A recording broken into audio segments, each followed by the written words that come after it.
Not quite a hallucination. Projection is probably the psychological term for this phenomenon. When we mix our emotions with certain objects that then reflect those feelings back to us so that they appear to glisten with meaning. Emerson had a similar phenomenon in mind when he said that nature always wears the colors of the spirit, suggesting it is our minds that dress her in such significance.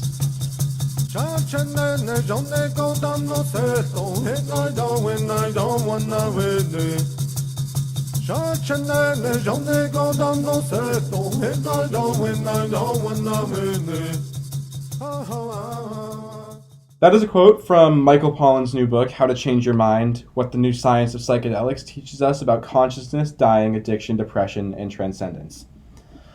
Hi everyone, I'm Skylar Diamandis. I'm Claire Contreras. And I'm Jake Dreyfus. Today we're going to be talking about what exactly peyote and mushrooms are, what their relationship and role is in North American indigenous cultures, and how they have been both co-opted and used as a weapon for suppression by those in power. So we're going to start off with some historical and scientific context for psychedelic use in North America.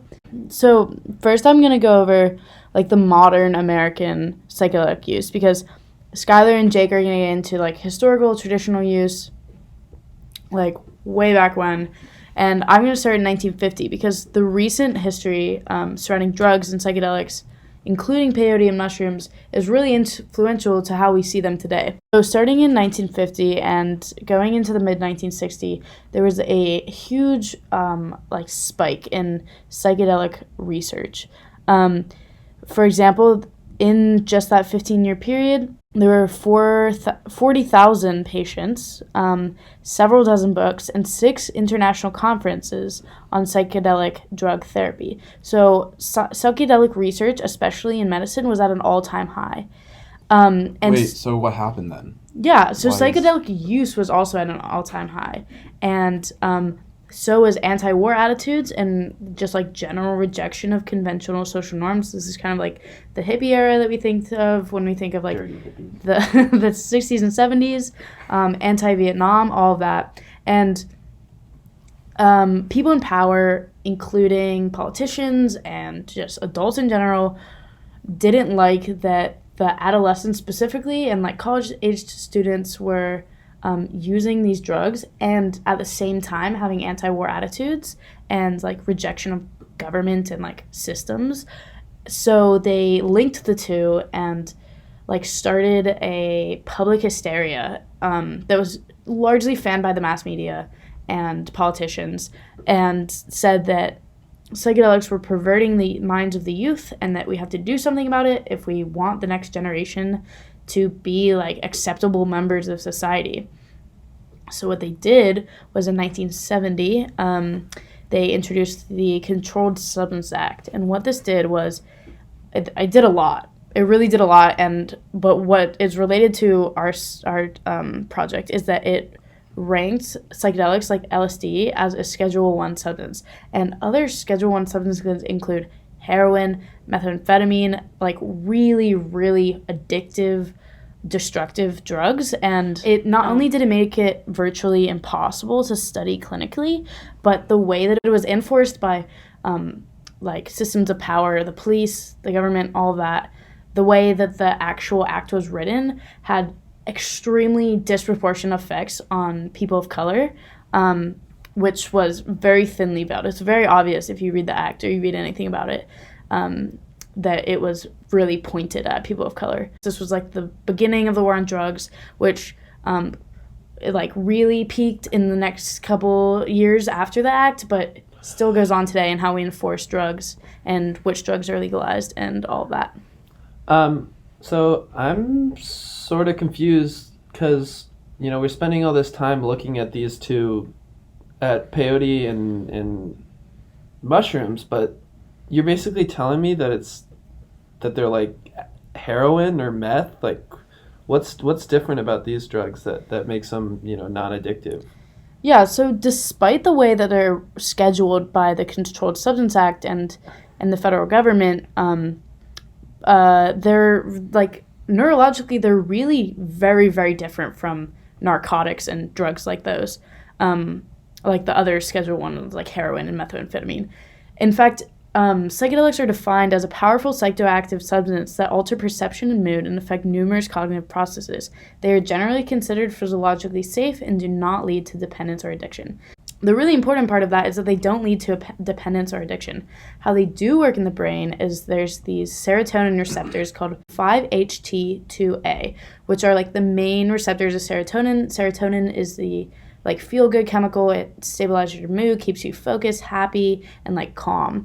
And since they're so chemically similar, they can get in these receptors and induce the same biological responses that serotonin has, which is why they have these like coveted beneficial effects and why people use them in psychedelic drug therapy and why they've been proven to help with PTSD and OCD, anxiety, depression, grief. So they have a lot of implications that can relate to some of our like biggest mental health challenges, which is really interesting that we have this tool that we know is proven to help with some of our largest personal issues, and we've made it illegal and impossible to study, despite the fact that it doesn't lead to dependence or addiction. Oh, that's really upsetting, especially in terms of how it's been used in other cultures besides the hippies prior to that, because a lot of these psychedelic drugs are a huge part of indigenous religions.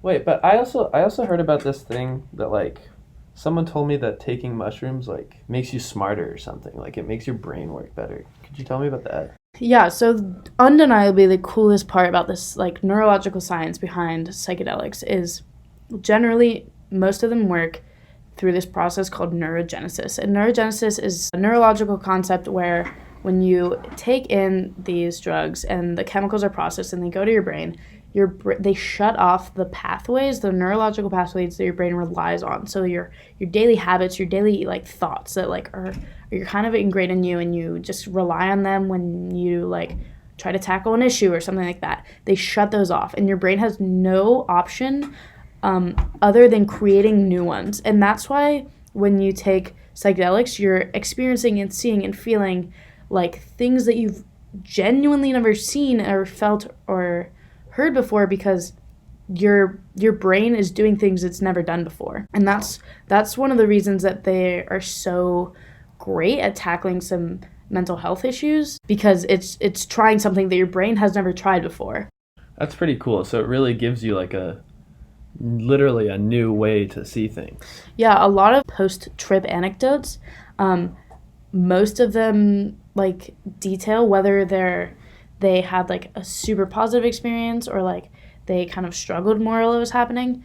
Most of them detail like seeing the world in a new way, and most of them are pretty positive even if the experience itself was really challenging. I think that's a really good transition because it really highlights the important spiritual aspects of the use of these psychedelic drugs, especially in indigenous communities. And as I mentioned briefly earlier, today we're going to be talking about specifically peyote and mushrooms, and we picked these two because they have very deep roots in North American indigenous cultures dating back, in the case of peyote, up to 6,000 years ago. So, that could be implied that since people have been on this continent, because have been so interdependent on hunting and gathering, that they have been aware of these psychedelic drugs and their potential uses. So before I dive deeper into indigenous culture's use of peyote in Mexico and the southern United States, I'd first like to acknowledge the main sources that I'll be drawing from, one of which is Peyote Religion, A History by Omer C. Stewart. And basically this book goes over 50 years of research and gives a lot of really important research on peyote's use from its conception all the way to modern times. And then also J.S. Slotkin, who conducted similar work with the Menominee tribe in Wisconsin. And I picked these two authors specifically because of their activism and the agency they've given indigenous people in the process of making these historical records. Slotkin and Stewart, for example, have been advocates and witnesses in the defense of peyotists. And in the case of Slotkin, he was actually asked by the Native American Church to do this research for them. So basically, though peyote has been used as medicine and ceremonial herb for centuries, peyote ceremonies and the widespread use of it throughout the Southwest and the Plains tribes began in the late 20th century. This spread was largely a cause of the displacement of thousands of Native Americans during westward expansion in the United States and the colonization by the Spaniards, and the overwhelming attempts to Christianize indigenous populations in Mexico and the Southwest, basically forced these people to move and spread out, and with them they carried this peyote because tribes that originated in this natural growing area brought it with them because of their importance and their connection with it. But from historical records, we can assume that with assurance, for millennia, they have been used in the same manner that the early historic times, which is as a medicine or as a pollutus on sores to foretell the future, to find lost objects, as a stimulus during strenuous activities such as travel or war, and of course in group religious ceremonies when supernatural aid was sought through participation.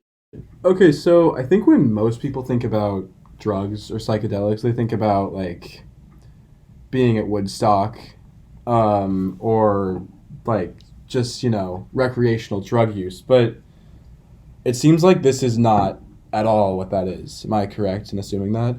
Yeah, so this, calling it a drug in the eyes of an indigenous individual would be, a disrespect to this plant because, they reference peyote as the peyote, capital T, capital P, and in some of the reading I've done, peyote is saluted as if it were a man when you come across it. And, it's the form of it isn't really a drug in what you would think of either. It's not something you snort or something you smoke.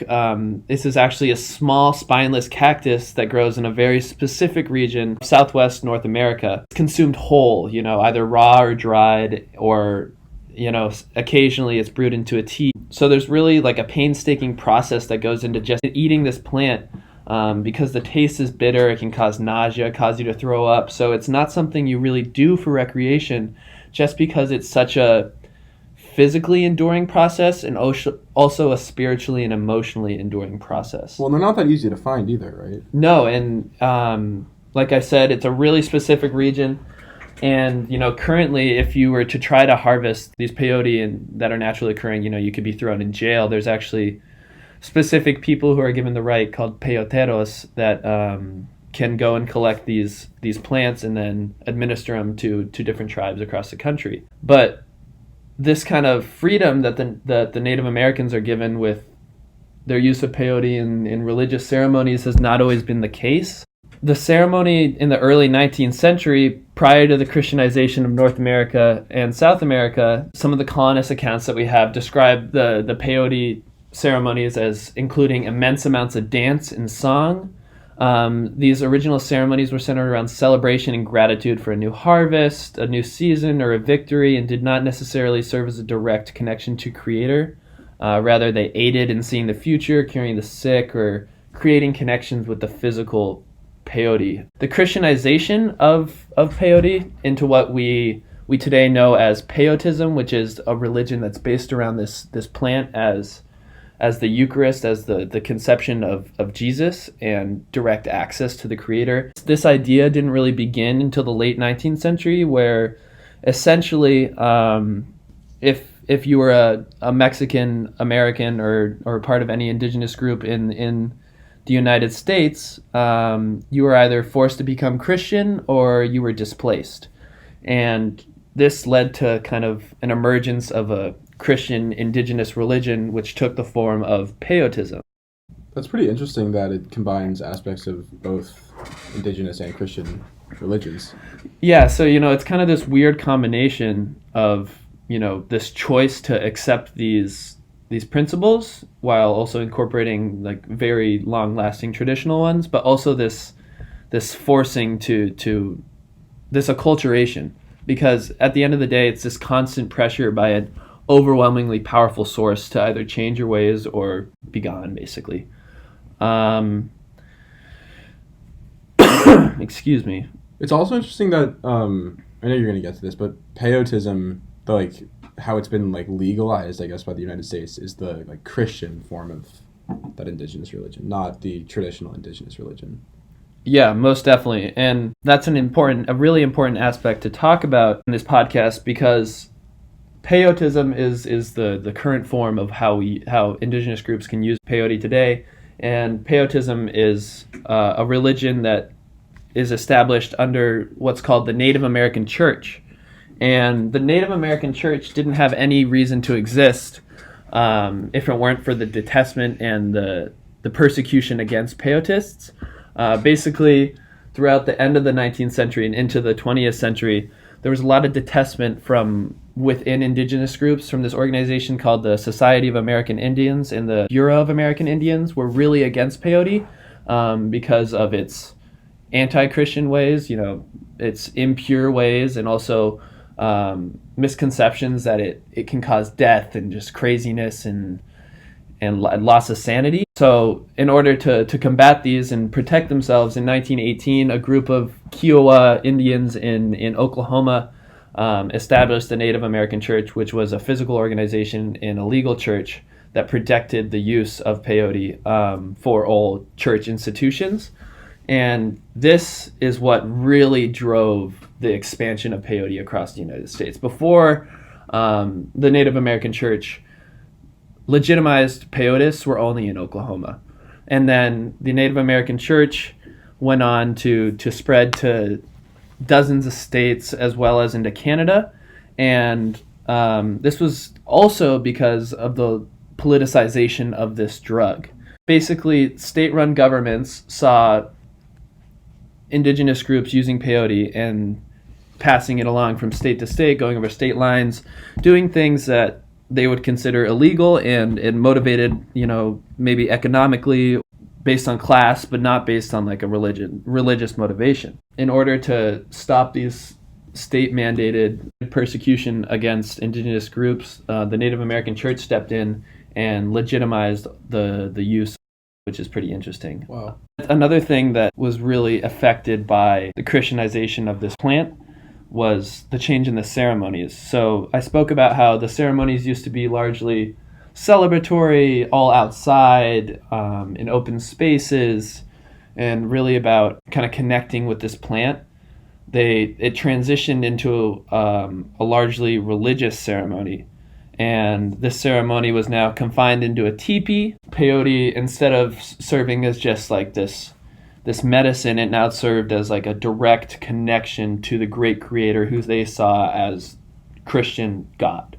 And basically in the conception story of peyote, there's either a woman seeking her brothers in search of answers as to where her soldier brothers have gone, and she lays down to die after 4 days of searching, and she reaches out, her arms laid out horizontally as if it were Christ on a cross, and she feels this peyote in the soil, and she takes it, and God's son, Jesus, comes and tells her to bring the knowledge that she has learned in the ceremony that he taught her about the peyote and the ritual of taking it in the fire. She brought back that information, and through giving this peyote to the shamans, they were actually able to find her missing brothers. So that's kind of the conception story. Wow, that's really interesting. So you've kind of been mentioning how peyote use has changed from before colonizers came in contact with these indigenous groups to after. I was wondering if you could elaborate a little on the specific differences. Yeah, so I think for me the part that stands out most and is the most important takeaway is that peyotism has really arisen from a blending of indigenous and Christian beliefs. For example, a lot of the actual physical properties of the ceremony are from traditional practices like the gourd, the ritual number 4, the dedication to the 4 directions, the cleansing in fire, smoke and incense, starting the ceremony at sunset and ending at sunrise, the smoking of sacred tobacco. So these kind of physical properties are all things that were practiced originally. But as time went on and these indigenous groups became Christianized because of the overwhelming influence, they incorporated some of these Christian principles, such as perhaps reading from the Bible during the ceremony, or seeking for this connection with the great creator. as a way of, taking agency and creating their own religion from these Christian principles, but it's also a demonstration and evidence of this acculturation that happened. It's really interesting how it's like religiosity and it's like, and the fact that it's so rooted in Christian values coincides with it being one drug that's protected. Like so many drugs are, banned for their use, even if they were considered to be religious or not.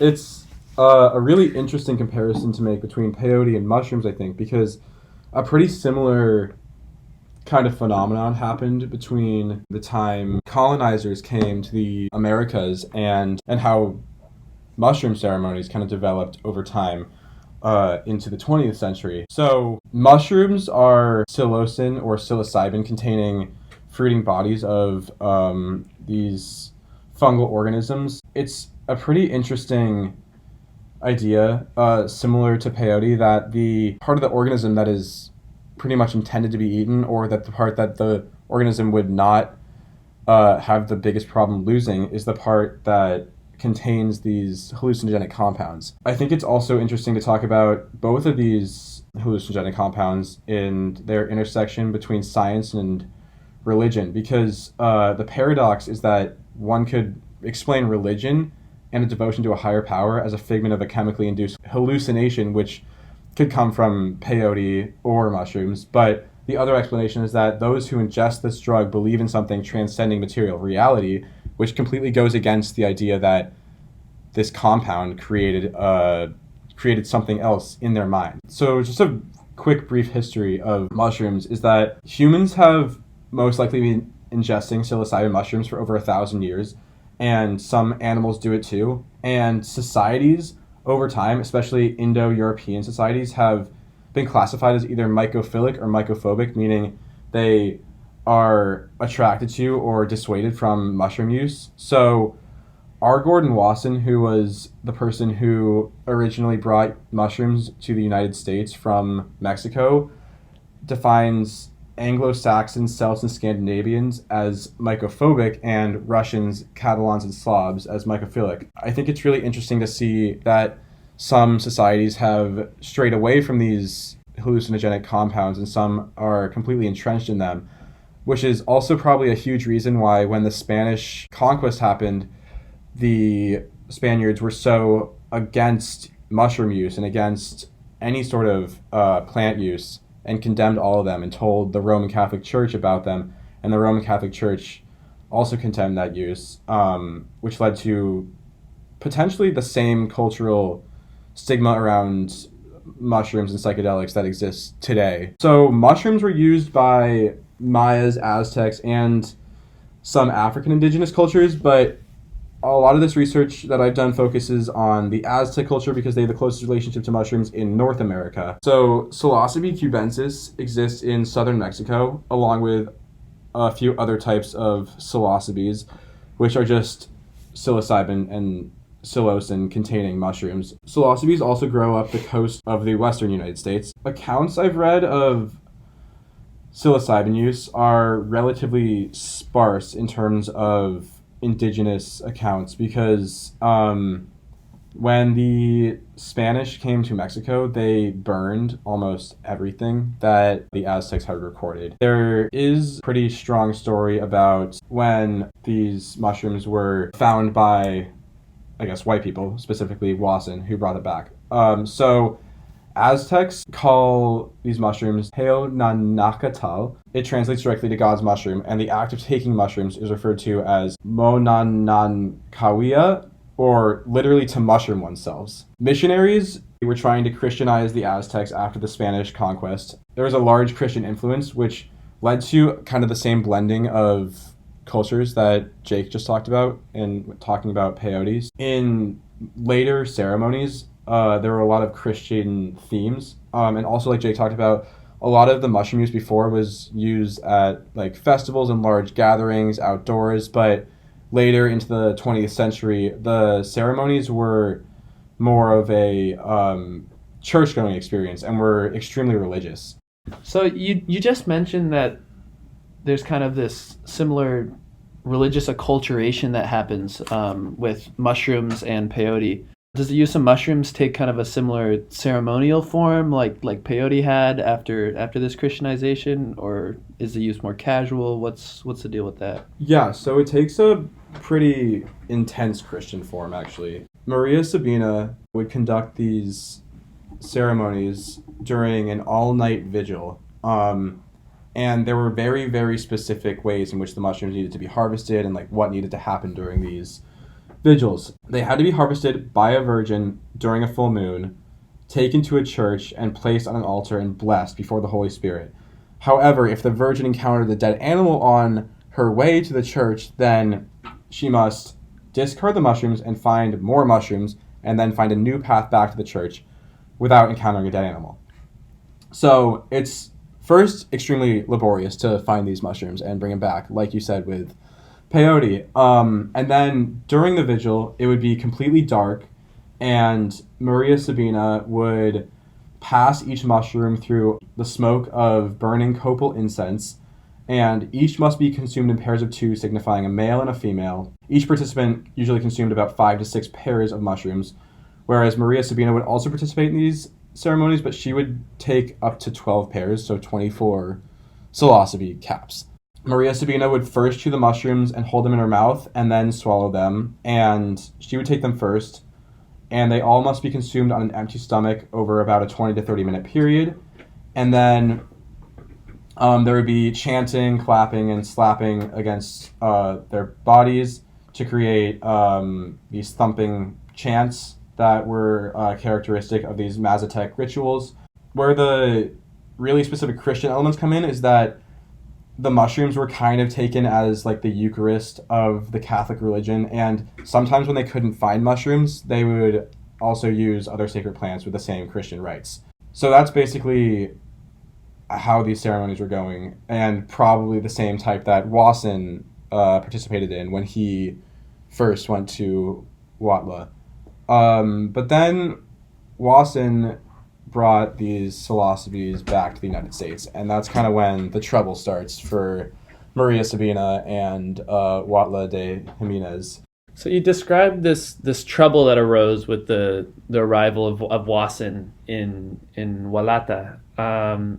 Does this kind of involve like a change of the conception of the drug, or were there repercussions in Huautla in the U.S.? Talk a little bit more about that. All of the ceremonies that were being performed were to heal sick people. Every time someone would engage in these ceremonies, they were sick and they were looking to get better.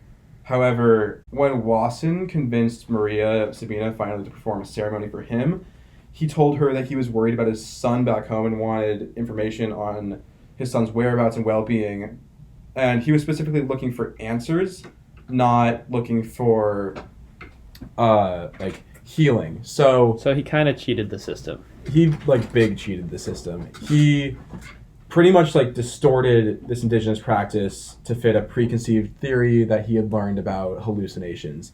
And he's literally looking for this plant to tell him what is going on in his life, but up to this point it's only been used in these ceremonies to heal people as part of a religion. It's not someone should travel down to Mexico to look for answers or to find God, which is one of the biggest criticisms of foreigners' use of these mushrooms up to this point. Was they are searching for a meaning beyond themselves, which was not really Maria Sabina or the Mazatec's intended use for these. Once Wasson, went down to Huautla and then brought these mushrooms back, and then research started at Harvard, people began to more and more go to Huautla in search for the same experience that Wasson had had.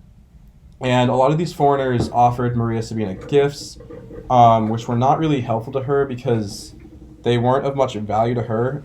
They were things that just Westerners may have wanted. One person offered her an extremely large dog, which she turned down because she was too poor to feed that animal. Kind of a sad ending here. So although Wasson really tried to hide her identity by calling her under the pseudonym Eva Mendez, her true identity was found out, and she was jailed and pretty much condemned by her entire village, and her house was finally burned down, which kind of concludes the Maria Sabina story and is a pretty devastating blow to that culture. Yeah, it sounds like a pretty brutal juxtaposition. You took these plants of these fungi that were so sacred and ceremonially used and you regarded really highly, and then it just led to this complete commodification and appropriation of these fungi as a recreational drug, right? Yeah. Rather than a sacramental plant. Totally. And they were even further commodified by Terence McKenna. He wrote The Food of the Gods, but he also wrote this book called Psilocybin, the Magic Mushroom Grower's Guide, which he published under a pseudonym in 1975 under O.T. Oss with his brother, also under a pseudonym O.N. Ulrich.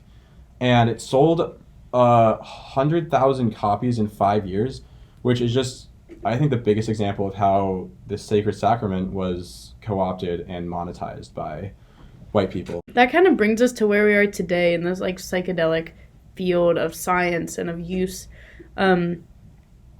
Like psychedelics are still, aside from in Denver and Oakland, those are two examples of places that have just this year decriminalized psychedelics, or shrooms specifically, which is a huge leap in the right direction in terms of policing and criminalizing drugs. Is just not something that we believe we should be putting our money into, and it's negatively affecting large groups of Americans.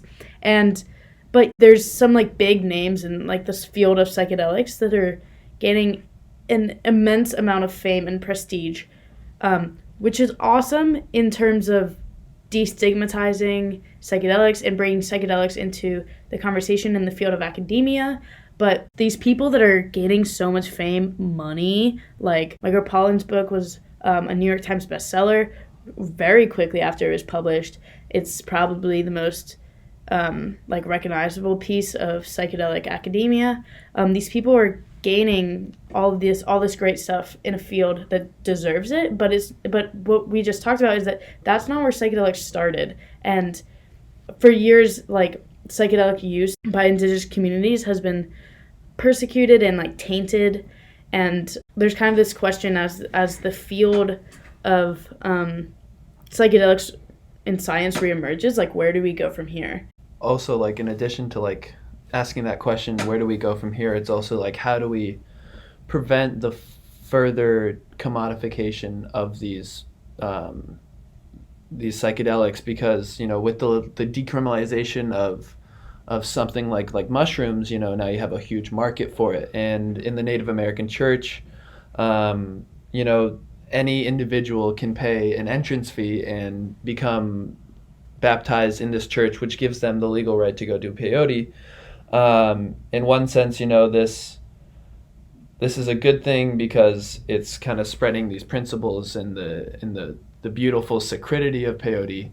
But on another hand, it's giving access to basically anyone who has $40 in their pocket to go and try these drugs, which is very much so what happened in Walata, and led to the incredible, disgusting mistreatment of this woman who was trying to allow this anthropologist to learn the ways of her culture, and that just ended up with a complete disrespect and disregard for the principles that this culture was centered around, and led to decimation of what it really stood for. Yeah, I think the real question now moving forward is how do we, in doing further research in this topic, prevent further like white male destruction of indigenous cultures and the profitization and commodification of those. And what's the next step in that research? Because like we've said, it's really important that these compounds are destigmatized and researched, but at what cost? The cost of complete indigenous cultures, indigenous lives. And I think there's also a necessity to like recognize that like maybe 50 years ago when Stuart was doing some of his research, and there were still like reformant schools for Native Americans, they might not have been able to get that agency or able to get that higher level of education or what have you to be able to write and reflect on a lot of these traditional uses. But now it's not a question of how, because they're capable of. It's a question of like, when will the resources be given to them, to rather than give all the light to these white male anthropologists, give indigenous groups the agency and the resources to create their own literature and to create their own studies that will be more authentic and lack that Eurocentric bias. Yeah. And I think this psychedelic industry that's re-emerging, because especially for medicinal research, it was going pretty strong in the 1960s. I think this is like one of the next big things in science, which is really cool that we're like gonna be able to experience like this big shift. The National Survey on Drug Use and Health reported that 17% of people surveyed between 21 and 64 have tried psychedelics. That's 32 million Americans that have been affected by these drugs. And like Johns Hopkins, which is a massive like university in terms of its reputation, just opened this year their Center for Psychedelic and Consciousness Research, focusing on anorexia, addiction, PTSD, OCD, and depression. So like this is the next big thing in science, and we just need to make sure that we are talking about it, writing about it, and like using these things that we've undeniably taken from indigenous communities in a way that isn't just benefiting non-indigenous people, like white people, whoever it is, and we're like listening to the people that gave us these resources and supporting them and like bringing them into the conversation as this field becomes like one of the top fields in science.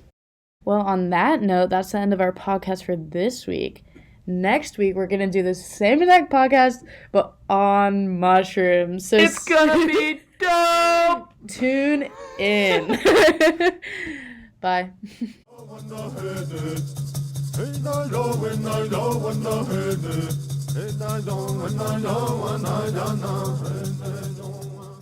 Sorry, mix.